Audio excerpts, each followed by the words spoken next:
Yes, sir. Yes, sir. Yes, sir. Yeah. Lil Brunson back at you with the back at you, and I am the best reporting on the Eagles. Listen, before we get into the meat and potatoes, I gotta let you know that this video was brought to you by Manscaped. Big Manscaped in the building. What we got? Lawnmower 3.0s everywhere, 4.0s, lip balms. Listen. Make sure you do what you gotta do. Tap in, use code Brunson, save 20% off, get the free shipping, and the free shipping I flow for that for y'all. Before we get into the other meat and potatoes, I just want to point out Leo Chenal. You know the vibes.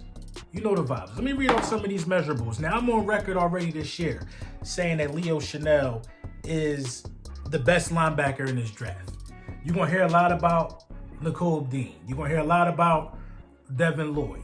I'm telling y'all, Leo Chenal is the best linebacker coming out of this draft. I believe in Leo Chenal so much, I might not even take a linebacker in the first round this year because a lot of people are sleeping on Leo Chenal. Let me read these measurables to you.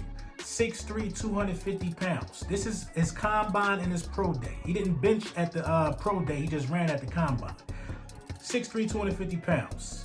A 4.5 340. That's in the 87th percentile amongst linebackers historically.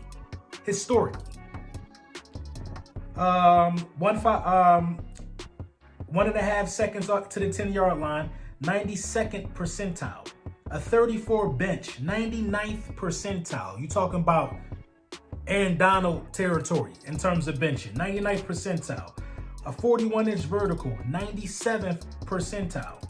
A 10.8 broad jump, whatever that is, 95th percentile.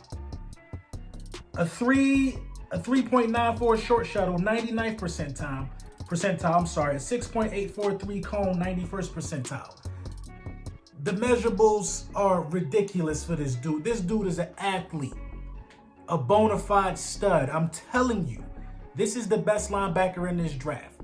A lot of people ain't talking about him, but dude is a stud.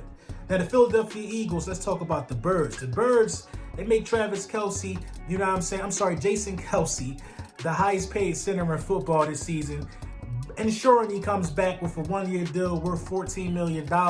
Congratulations to Kelce, the legend himself.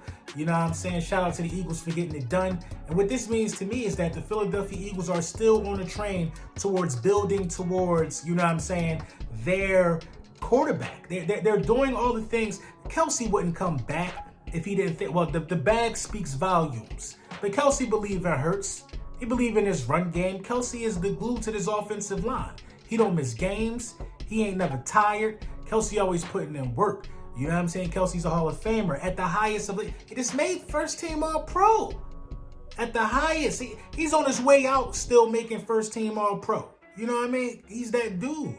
And Kelce will continue to be a part of the development of offensive linemen in the Philadelphia Eagles culture. Yes, Eric Stoutland deserves a lot of praise as well, but to play next to Kelce and Lane, that means something too. That could speed up your development as well. So, he definitely deserved that, man. This just shows that if you look at what's being done and the moves that are being made in terms of what the Philadelphia Eagles are doing right now, this shows that they are still out here trying to build towards something.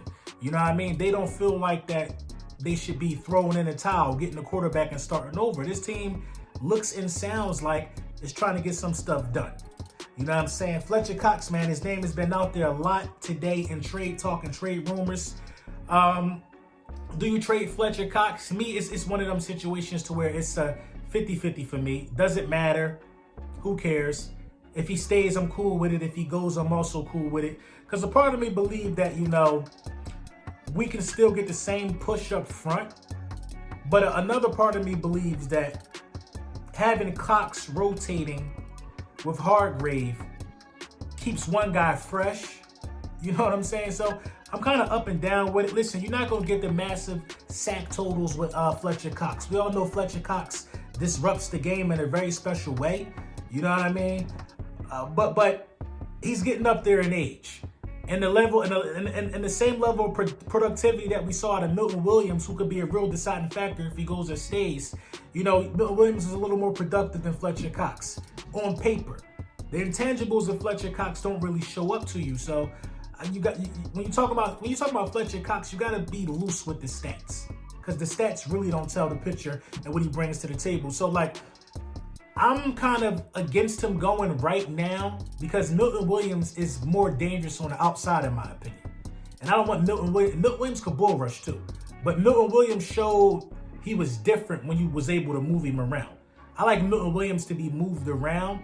You know what I mean? Hopefully we can keep doing stuff like that. So, you know, the development of Milton Williams is going to be key to what's going on the edge as well, and also what we're going to do in the draft.